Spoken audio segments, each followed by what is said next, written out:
মাত্ৰ ৪৮ ঘণ্টাৰ পিছতে ৪০ লাখ মহিলাৰ একাউণ্টত সোমাব অৰুণোদয়ৰ ধন। ১২৫০ টকাতকৈ হ্ৰাস পাব এইবাৰৰ অৰুণোদয়ৰ ধনৰ পৰিমাণ। উজনিৰ বান পৰিস্থিতিক লৈ ৰাজ্য চৰকাৰৰ সিদ্ধান্ত। ৩ আগষ্টৰ পৰিৱৰ্তে ১ আগষ্টত সোমাব অৰুণোদয়ৰ ধন। উজনিৰ বান বিধ্বস্ত ৪খন জিলাৰ হিতাধিকাৰীক প্ৰদান কৰা হ'ব অধিক ধন।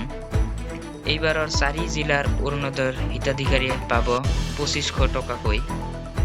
অৰুণোদয় হিতাধিকাৰীয়ে চৰকাৰৰ এই সিদ্ধান্ত বুজি পাব মুখ্যমন্ত্ৰী। মাত্ৰ ৪৮ ঘণ্টাৰ পিছতে ৪০ লাখ মহিলাৰ একাউণ্টত সোমাব অৰুণোদয়ৰ ধন। উজনিৰ বানাক্ৰান্ত ৰাইজৰ বাবে মুখ্যমন্ত্ৰীৰ ১১টা ডাঙৰ ঘোষণা। বানত মৃত্যু হোৱা ব্যক্তিৰ পৰিয়ালে লাভ কৰিব সৰ্বমুঠ ৯ লাখ টকা। ৪ লাখ টকাৰ উপৰিও মুখ্যমন্ত্ৰী সাহায্য পুঁজিৰ পৰা পাব অতিৰিক্ত ৫ লাখ টকা। বানে সৰ্বশান্ত কৰা প্ৰতিটো পৰিয়ালে সাময়িকভাৱে পাব ১৫,০০০ টকা। ৪-৫ দিনৰ ভিতৰতে লাভ কৰিব এই ধনৰাশি। বানে বিধ্বস্ত কৰা ৪ জিলাৰ অৰুণোদয় হিতাধিকাৰীয়ে লাভ কৰিব ২৫০০ টকা। বানপীড়িত ছাত্ৰ-ছাত্ৰীক পুনৰ দিয়া হ'ব বিনামূলীয়া পাঠ্যপুথি, ইউনিফৰ্ম।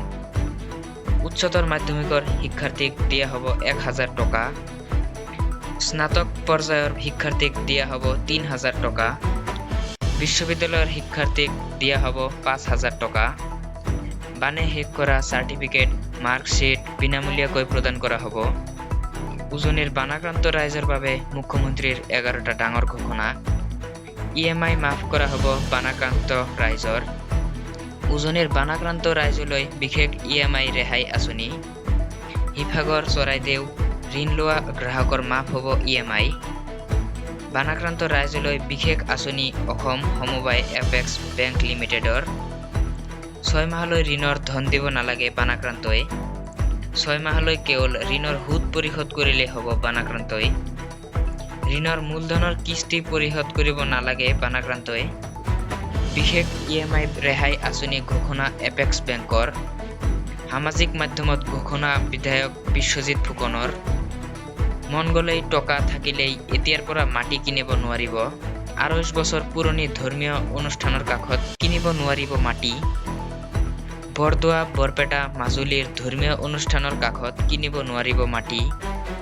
ধৰ্মীয় অনুষ্ঠানৰ ৫ কিলোমিটাৰ আশে-পাশে মাটি কিনাত নিষেধাজ্ঞা। বাহিৰৰ মানুহে গৈ মাটি কিনিব নোৱাৰিব ধৰ্মীয় অনুষ্ঠানৰ ওচৰত। ৰংঘৰ, কাৰেংঘৰ, বৰপেটা সত্ৰ, মাজুলী সত্ৰৰ মাটি ক্ৰয় কৰিব নোৱাৰিব। ৫ কিলোমিটাৰ আশে-পাশে কেৱল খিলঞ্জীয়াসকলেহে বসবাস কৰিব পাৰিব। ৰাজ্যত শীঘ্ৰেই আহি আছে নতুন কঠোৰ আইন। সদনত আইনক লৈ ডাঙৰ মন্তব্য মুখ্যমন্ত্ৰী হিমন্ত বিশ্ব শৰ্মাই।